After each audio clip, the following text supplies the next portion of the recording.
Yeah, y- y- I mean, interesting to yeah, think about it now. yeah, I mean, some of what I know you spoke with DOA recently. Yes, yes. Big inspiration, Yeah. actually. So I Yeah. interviewed DOA a month ago, and Okay. he tells his story about when he left the Bay Area to LA looking for a break, and he and his best friend, um, they had nothing.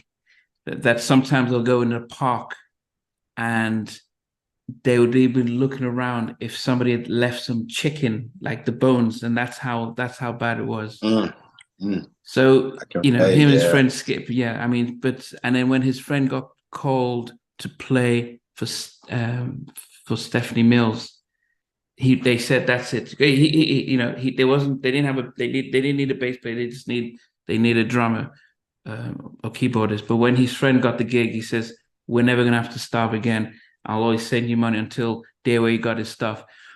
But that experience, always grounded him. Just remembered the hardship. Mm, Listening to what you and Tim went yeah. through, how pivotal was that in grounding you? Because as I said, we didn't hear much about you apart from your names, but we didn't see you. How much did that affect how you guys presented yourselves within the industry, knowing the struggles that you guys went through? Man, it's like again, like and when I look back now, I wouldn't change a thing. And like I said earlier, like, it was right when it seemed like things were falling apart, they actually were falling together. And but yeah, it's funny because probably for over a year we lived off Burger King.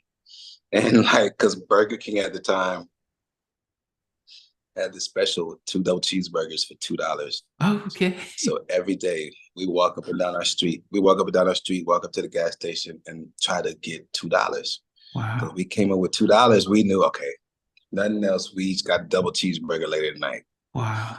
And so that was our normal day for us during the day. And mind you, Tim comes from a very comfortable home in the same place I grew up.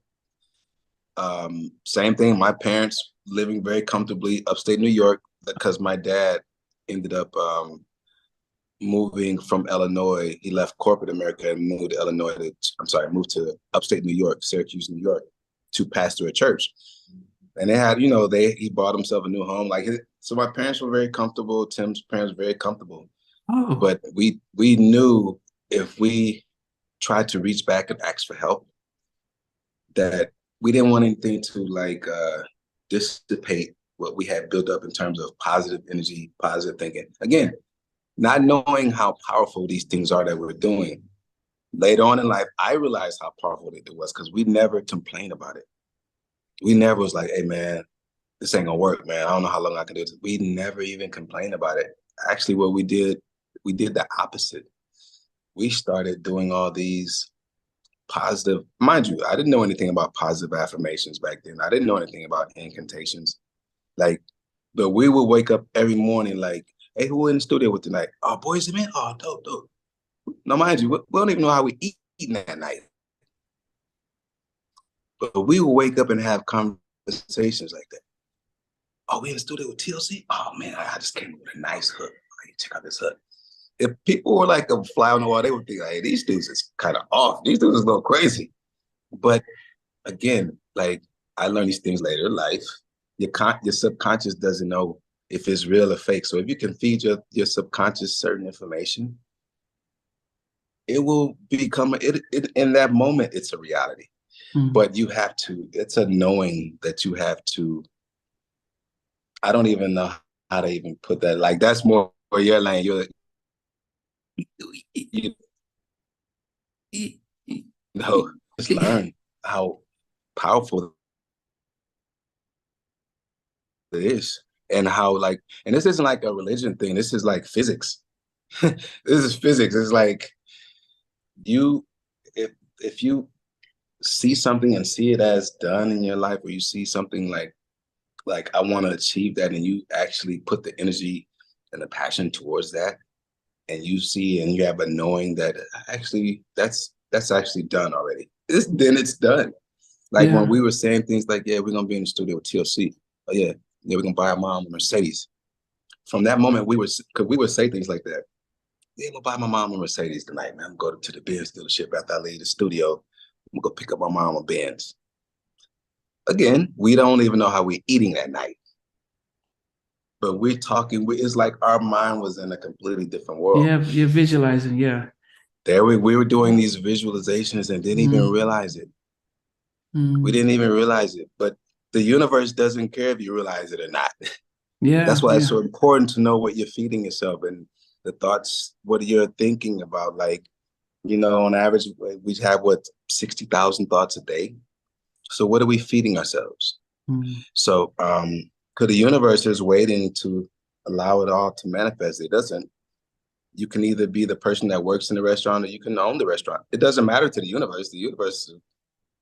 So it's like, but at the time, I'm not knowing how powerful the stuff is that we're doing. Because literally a year from that, when we first would say things like, yeah, we're gonna buy a mom a Mercedes. We did. We were literally in the studio with TLC the next year. We were literally in the studio with Boys and Men. We were literally in the studio, you know, with people like Lionel Richie, you know, and so like I know, again, I can't speak with Tim on this, but I've learned that what we were doing was so powerful and it wasn't a coincidence. It wasn't like, oh man, it just happened to happen. No. To me, that was the universe at work. And so now I try to give these things to people, like, and just share these, you know, experiences with people, because this is literally what happened. Yeah. You know, the way we met Dallas, you couldn't write that. Like, we go down to Atlanta. Most people only be willing to take a trip across several states with $100 in your pocket. Most people are gonna be like, hey man, what if I get there and what if we can't find him? What if we get there and this doesn't work out? We didn't even, it's like, we didn't even know how to think negatively at that time.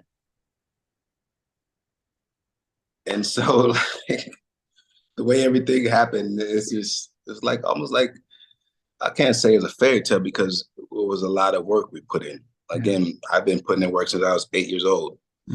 And so so a lot of work we put in. And so so now I just try to share this information with people. That it all starts with your mindset more than anything. I think that's why there's a film, I don't know if you know, called Field of Dreams. Kevin Costner, Field of Dreams. I don't know if you remember that. Classic film. Actually, I can't believe I've never seen that film, actually. Okay. I mean, you know, it's the biggest thing about the film. The theme of it is, if you build it, he will come. So if you build it there. Yeah. So it was the thing about acting in faith, and you know, so don't wait to see it. So he had to build the stadium or so, and then the ghost of some old baseball player came. But I've always remembered that. So if you want to set up a business, you don't wait until someone comes and says, can you do this? You already set it up, almost ready, that you've built it up. So you're ready for, you know, you can't say, I want to open a candy shop, and then you don't even have land. You haven't done anything. Build it and the customers come. It's that sense of, you know, you've already created in your mind, we're going to be in the studio, we're going to be working with these guys. So, well, let's start making the music. Let's get into the habit of creating, you know, and, you know. There we go. Hey guys, thanks for watching. Thanks for being a part of Halftime Chat. Please remember to subscribe, share, and comment. But most importantly, why don't you become a member of Halftime Chat? We've got amazing videos, amazing perks, and being able to support the channel. But anyway, thanks for watching. Take care. I never participated in that category. And somewhere in between us, or even loving us, on which I didn't miss you. What was it like growing up? She's still making an impact on 4 houses down. I have a pieces. Trying to get this one and that one. That works for you, but just for me, No, okay, you're okay. They don't understand what Jonas' voice is winning all spirits. Play it.